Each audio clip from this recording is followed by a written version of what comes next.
On a l'impression justement que tu donnes beaucoup aux jeunes, tu as envie d'aider la jeunesse maghrébine, entre parenthèses, grâce au Jamel Comedy Club. La jeunesse, pas forcément, pas uniquement maghrébine, la jeunesse, toute celle qui se présente à moi et qui a besoin d'aide et qui vaut le coup. Il ne s'agit pas juste de me demander de l'aide. Qu'est-ce que tu me donnes en contrepartie, toi? Eh ben, moi, j'ai besoin d'avoir en face quelqu'un qui a envie de travailler, qui a envie d'aller au bout de ses rêves et qui va se surpasser. C'est pas simplement aider pour aider. Je suis pas l'abbé Pierre des comiques, je peux pas fermer ma porte à quelqu'un qui a du talent et qui a de l'envie. C'est impossible parce qu'on m'a ouvert la porte. Je me souviendrai toute ma vie de ça. Et je viens des associations. C'est les associations qui m'ont aidé, qui m'ont donné mes premières scènes, celles qui m'ont éduqué quelque part. Donc elles m'ont appris à être solidaire, les associations, parce que c'est dans leur statut. Bon, voilà, tu vois, j'ai pas fait. C'est pas. Je n'ai aucun mérite. Wallah, c'est pas de la fausse modestie, hein, c'est vraiment un échange de bons procédés. J'aide les gens qui le méritent, enfin en tout cas qui le méritent, que je peux aider. Personne frustrée fait des choses qu'on ne peut pas soupçonner. Moi, j'ai tendance à dire à travers ce film à tous ces gens qui sont mal dans leur peau et qui ne sont pas à leur place, faites comme moi, mais en même temps, je suis pas le mieux placé. Vous êtes parti du même point. Oui, je suis parti de frustration. Je suis né d'une frustration. Je suis né de choses qui m'ont pas plu, de choses qui peuvent être terribles pour un gamin encaissé. T'es petit, t'es rebeu, t'as un bras dans la poche, t'es handicapé, t'es pas forcément beau. Tu vois bien au travers du regard des autres que t'es pas à ta place et que t'es pas le bienvenu. Et alors, je vais quoi? Je vais donner du crédit à ces gens qui sont pas d'accord avec moi? Non, je contourne et je fais mon truc. Place, hauteur demandée, là. L002, M010, C021, X01. Ok, position. Quand je me suis levé, La médaille. j'ai enlevé la tête du coussin. J'ai dit non mais dors, reste là, ça sert à rien de te lever. Je vais plus bouger tout le corps. Je sais pas comme je fais pour tenir debout, bou. Il est déjà très tard. Et quelle heure là? Il est 1h. On touche, on marque. On est parti pour 3. C'est parti pour 2 heures. En rentrant tout. Préparez-vous psychologiquement, je vous dis, ça va être chaud. Donc il faut vraiment garder la patate, garder la pêche. Ça va être chaud. Mais moi je me posais pas la question de qui souffrait et de qui souffrait pas. Il fallait faire des trucs. Les comédiens, les pauvres ont souffert comme jamais. Il y a à prendre en compte un acteur auquel j'ai absolument pas pensé. Je l'ai ni casté, ni convoqué. Je savais même pas qu'il existait. C'est cet ordinateur. Il est organique. Il est vivant. Lui aussi, parfois, il a mal. Donc pendant 25 minutes, faut qu'on attende qu'il revienne. Pointage du système. Trop de comédiens dans le champ, puis qu'au bout d'un moment, le système rejette tout et crache.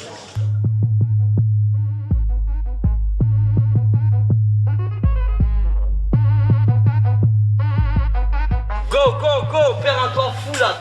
Flora, pourquoi on a des équipes Flora? On a des équipes Victoire, pas Flora. Je veux bien la défendre toute la journée. Tu sais très bien que je veux pas chômer. Mais ça ne marchera pas. Putain, les mecs, vous êtes casse-couilles. Mettez-vous d'accord maintenant. Je vois pas kiff, je vois pas le truc. Vous êtes pas synchro, vous la merde. Vous êtes pas synchro. Dès que vous vous regardez pas, ça se voit. Dès que vous le faites trop longtemps, ça se voit. Dès que vous le faites pas assez, ça se voit. Tout se voit. Bien, on joue vraiment, c'est... Ah ouais, c'est pas mal de bien jouer, vraiment. Ouais, c'est ça, bien, on joue vraiment. En position de jeu. Action!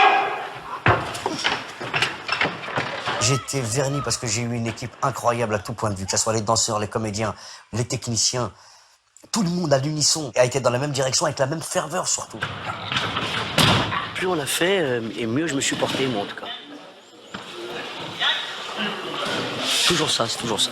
Toujours les 2 derniers jours de colo, que je trouve la colo géniale. On a passé plusieurs mois ensemble à travailler sur ce projet, tous. J'ai pas besoin de vous redire que c'est une expérience extraordinaire. Vous serez pas prêts de revivre ce genre de choses. C'est vrai, malheureusement, c'est la vérité. Le confort, ça peut être un risque? Ah ouais, s'embourgeoiser, c'est le pire des trucs. C'est ça qui me fait le plus flipper, en fait. C'est de devenir un mou. c'est de me laisser aller et puis de plus avoir envie de me taper. Ça c'est compliqué, il faut se remettre en question tout le temps. Et c'est vrai que c'est bien parce que évidemment on pense plus à se nourrir et à se trouver un toit. Mais ce qui est chiant, c'est qu'effectivement il faut se battre pour rester alerte. Et alors, comment faites-vous? Je suis en contact avec mes cousins qui galèrent et je reste. Il y a le Comedy Club. Le Comedy Club, tous les mardis, il y a une scène ouverte. Tous les mardis, je vois arriver des gamins de la France entière et qui viennent essayer des textes. J'ai la température exacte de ce qui se passe dans la rue et je suis très content. Je suis en phase avec la scène émergente et ça me permet de rester aux aguets. Je vois qu'il y a de plus en plus de rebeux qui croient, tu vois, qui trouvent que c'est positif ce que je fais, ça me fait super plaisir, mais en même temps, je te jure que moi, égoïstement, je fais ce qui me plaît, tu vois ce que je veux dire. Et si les gens apprécient, c'est le top. Et le message, il est juste là. Je fais ce qui me plaît, ça fonctionne. Faites ce qui vous plaît, ça fonctionnera aussi. Tu vois, c'est très con, je te jure, mais en même temps, c'est la recette, quoi. C'est bon, les gars. Non, les gars. Voilà. Pour l'instant. Du yaourt. Je n'avais pas pensé au yaourt. Un shampoing, un shampoing, un shampoing, un shampoing, un shampoing, un shampoing, un shampoing. On a un peu niqué la salle. Hop, tu peux dire à mec que tu m'as pas vu? Yeti! Réalité, tu vois. C'est ça. Et eux, Et c'est aussi redonner un peu ce qu'on t'a donné ou ce que tu as eu la chance d'avoir. Je t'ai dit, je suis pas la pierre, ça Ouais. non, ça j'en ai rien à foutre.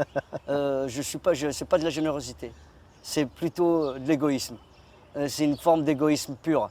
Et je me suis rendu compte qu'en étant égoïste, c'est là que j'étais le plus généreux. Alors je continue à l'être. Non mais c'est vrai, tu te nourris des autres, ils te filent une force et c'est vertueux, ça rend service à tout le monde, à eux en premier évidemment. Et de voir un Alban Ivanov, un Jason Brokers, Ouais. toute cette troupe, Younes et Bambi aujourd'hui qui font un spectacle qui s'appelle Le Juif et l'Arabe, ça rassemble, ça fédère, moi c'est que positif. C'est exactement ce que j'ai envie de faire dans la Ouais. vie, moi. Et puis alors, il y a les artistes d'ici. Ça, c'est vraiment très drôle. Sauf qu'à vivre, probablement que ça l'était un peu moins. Non, si, c'était marrant. Ouais, Ouais, franchement, mais on n'a pas vécu dans le... les chômeurs. Oui, c'est la honte. Ouais, on a vécu avec ce moteur qui est un formidable moteur, hein, la honte. Mais c'était pas dur à vivre, franchement. Ouais, mais Parce qu'on était tous dans la même situation, donc franchement, c'était cool. la façon dont vous racontez votre vie, il y a toujours cette notion-là, celle du regard de l'autre Bah sur oui. vous. C'est ça, en fait. La honte, c'est quand même un truc. Hein. Ben ouais, on a vécu avec la honte tout le temps. La honte de ne pas avoir les bonnes fournitures scolaires, la honte de ne pas avoir les bonnes pompes, la honte de ne pas avoir ce qu'il fallait, quoi. La honte. Mais je dois avouer que ça m'a bien rendu service, moi, la honte. Bah ouais, c'est un bon moteur. Ouais. Et la rage? Il n'y avait pas de rage? Non, enfin, pas en ce qui me concerne. J'avais pas la force, moi, je pouvais pas me la raconter, donc j'avais pas les moyens de ma rage, donc j'ai laissé tomber la rage, mais j'avais les glandes parfois, mais d'une manière générale, franchement, j'étais heureux, moi, comme gamin. J'ai vécu une enfance formidable. Il nous manquait certains trucs, mais et on voyait bien qu'on était pointé du doigt parfois, mais j'ai kiffé, moi. Oui. Monsieur Thomas Soto. Ouais, c'est impressionnant. Ben oui. Alors, vous avez parlé d'aventure tout à l'heure, c'est une vraie aventure parce que ce film, il a mis 7 ans à naître. 7 ans. C'est un septennat, ouais. Ouais. On peut changer la vie d'un pays en 7 ans. Ouais. Et Eh ben, oui, ça a changé ma vie à moi en tout cas. Et ça vous est venu d'où cette envie de faire ce film? Mais j'avais pas envie, monsieur Thomas. Oui, bien sûr. Ma parole, c'est la vérité, j'avais pas envie. Je me suis laissé gagner par cette. Je devais faire une voix. Vous comprenez quand je m'exprime? Oui, j'essaye. Voilà, alors, je devais faire une voix au départ, et puis au fur et à mesure de cette aventure, j'ai changé les dialogues, on les a trouvés pas mal, et on a demandé à des metteurs en scène de le mettre en scène. Ils n'ont soit pas eu le temps, soit pas eu le temps. Si j'y avais réfléchi, j'y aurais jamais été. 7 ans, c'est trop long. C'est trop long. Oui. Même en politique, c'est trop long, 7 C'est ans. long, 7 ans, Ouais. c'est trop long. 7 Et 5 ans? Ça va. Ça Ça va va. Encore faut-il être actif. Ouais. Encore faut-il être actif? Ouais. Encore. Continue, on a le droit de penser que... On a le droit de rêver au futur. Ouais. Parce qu'il y a un sourire particulier ici au Maroc. Il y a quelque chose dans les yeux des gens, non? Il y a un truc. Mais c'est pas moi qui vais te dire le contraire. Moi j'ai appris ça, c'est ma mère qui m'a transmis. Oui. Ça lui a été transmis par son père. On a envie de rire, on aime ça. Il y a évidemment le contexte dans lequel on habite ici, dans lequel on évolue, le permet. On se rend compte que la vie c'est important, qu'il ne faut pas perdre de temps. Il y a des choses dures, évidemment, mais tout le monde traverse des choses dures. Et il faut pas oublier l'essentiel, vivre, essayer de vivre le mieux possible. Et pour moi, ça passe par le rire, et pour les Marocains aussi, je suppose. Il y a ces humoristes incroyables. Animal, ouais, c'est vrai. Et je pensais que tu allais parler de ça dans. J'ai déjà fait un petit peu, j'ai dit à différentes reprises que j'étais passé du RMI à l'ISF. Alors, avec cette phrase, j'ai tout dit. Comment je le vis, évidemment, c'est 100 fois plus agréable aujourd'hui de pas avoir, de plus flipper des huissiers, tu vois. Mais j'ai encore le syndrome de l'huissier. J'ai toujours l'impression qu'on va venir et qu'on va me dire excusez-moi monsieur, je suis désolé, c'était pas pour vous, c'était pour Faudel. J'ai toujours cette flip parce que j'ai passé plus de temps pauvre que riche encore aujourd'hui. C'est pas un sujet qui me passionne, pour dire la vérité. L'oseille m'a permis de plus y penser, et ça c'est vraiment une chance, tu vois. Mes parents, ils étaient tellement dans la merde que c'était un sujet qui revenait toutes les 8 minutes. J'en parle beaucoup moins d'argent, c'est pas par pudeur, c'est juste que l'argent me sert aujourd'hui à produire des gens. J'ai plus le souci de me nourrir et de me loger, tu vois. J'ai maintenant le temps et la force de me consacrer à réfléchir à autre chose, et quand je veux laisser une trace, je me dis que le meilleur sujet reste les rapports humains.